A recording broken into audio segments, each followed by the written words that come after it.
তাই দেখা যাবে আজকে আর এই মাঠ থাকবে না, কোনো ফিজিক্যালি প্র্যাকটিস কারিকুলাম যে অ্যাক্টিভিটি সেটা থাকবে না।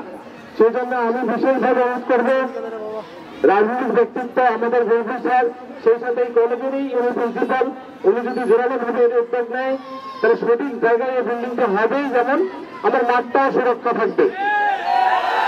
আমরা চাই না একটা উন্নয়নমূলক আধুনিক বিল্ডিং হবে এখানে, সেটা বেজরার জন্য যেমন মঙ্গলজনক, আবার ছোট ছোট বাচ্চারা যে খেলাধুলা করবে সেটার জন্য আমরা চাই। এই জন্য আমাদের দাবি যত দ্রুত সম্ভব আপনারা বসে যদি মনে করেন আমাদেরকে সাথে নিতে চান, ইনশাআল্লাহ আমরাও সেখানে অংশগ্রহণ করব। যে আশ্রয়ণ প্রকল্পের ডিজাইন স্ট্রাকচার করা হয়েছে সেটা ওই ডিজাইন অনুযায়ী করলে মাঠে অনেকটা ভিতরে চলে আসে।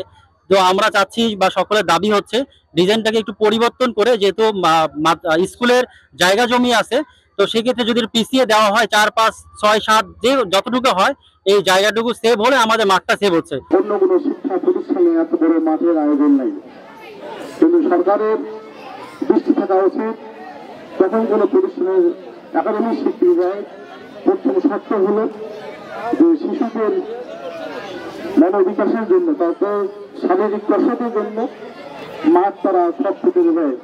কিন্তু একমাত্র এই ঐতিহ্যবাহী শিক্ষা প্রতিষ্ঠান বদলাইন ডিগ্রি কলেজে সেই সরকারের সকল শর্ত পূরণ করে ধীরে ধীরে প্রতিষ্ঠানটা এগিয়ে যাচ্ছে, যাতে সঠিক জায়গায় এই ভবনটি নির্মিত হয় এবং ঐতিহ্যবাহী মাঠ যেন আমাদের সংরক্ষিত থাকে।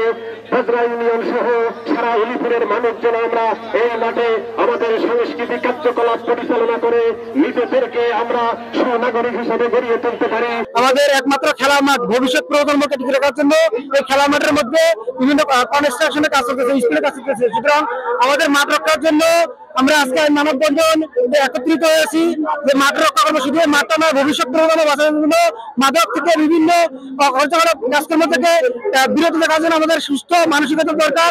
আমরা চাই না যে এখানে মাঠ নষ্ট করে কোনো ধরনের ভবন হোক, আর আমরাও চাই এখানে স্কুলও হোক।